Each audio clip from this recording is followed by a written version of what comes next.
Bon, j'ai perdu Dora, j'ai perdu Robert. Qu'est-ce que je fais maintenant? Et vous, là? Oui, vous voulez gagner de l'argent? Bon, pas très causeur. Bon, pas grave, commençons.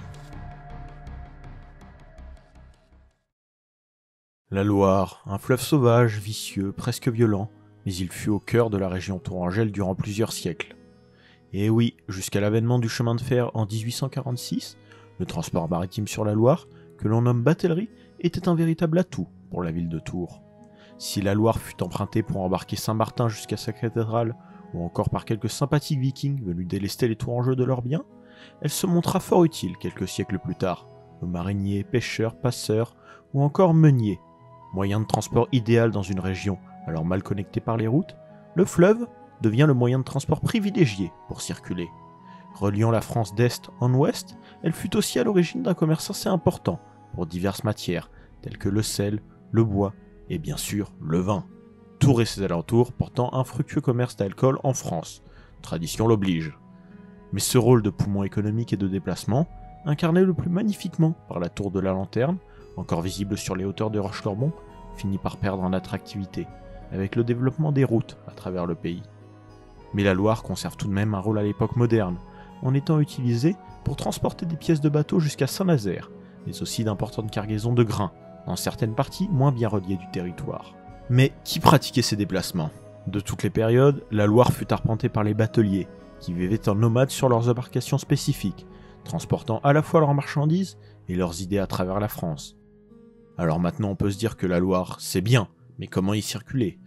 Bien sûr, les plus téméraires d'entre nous, c'est-à-dire de sombres crétins, décideront de la braver à la nage. Sauf que plusieurs difficultés les attendent. La Loire est en effet un fleuve, mais un fleuve aux divers désavantages. Elle a un fond rocheux et sablonneux, au sein duquel se forment parfois des tourbillons, à cause des forts courants. À cela s'ajoutent des îles et des bancs de sable, parsemés çà et là, et de potentiels débris, tels que de grandes branches. Pour ces raisons, la baie d'Yadi est interdite. Après à vous de voir, mais à vos risques et périls. Une des embarcations les plus connues est la Gabarre, aussi nommée Chaland avant le XVIIIe siècle. C'est un bateau à fond plat, à voile et à rame, qui servait notamment au transport de marchandises et qui se trouvait être le plus imposant des navires pour la navigation fluviale.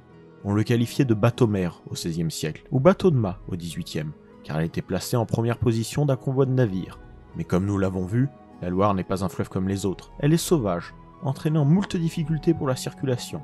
Cela implique tout d'abord une navigation saisonnière. On ne peut pas y circuler toute l'année, et seulement 3 ou 4 mois par an, le niveau étant trop bas en été.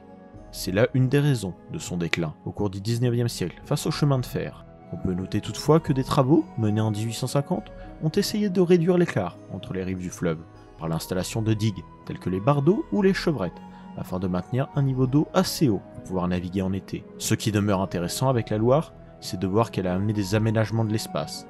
À Tours, on construisait dès le 6e siècle des turcis, c'est-à-dire des digues spécialement construites pour lutter contre les crues du fleuve. Cela a permis le développement de ports et de quartiers de métier, comme celui des mariniers. Mais ce n'est pas tout. On faisait également des écluses ou encore des perrets, des revêtements de pierre semblables aux murailles, destinés à protéger les berges.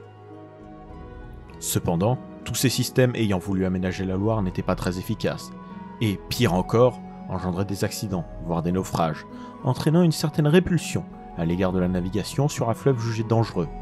Toute bonne chose ayant une fin, et malgré quelques tentatives de la redynamiser, la batellerie finit par disparaître, pour laisser place au chemin de fer et aux bateaux à vapeur, plus efficaces et moins dangereux.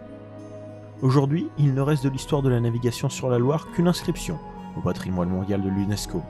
La batellerie, quant à elle, aspire à inspirer un nouveau tourisme, et a su conquérir de nombreux adeptes, qui la pratiquent pour le plaisir, ou bien pour trouver le calme au sein de nos sociétés constamment en mouvement.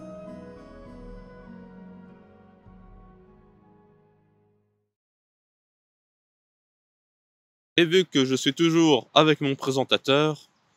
Eh mais, qu'est-ce que vous faites? Mais revenez!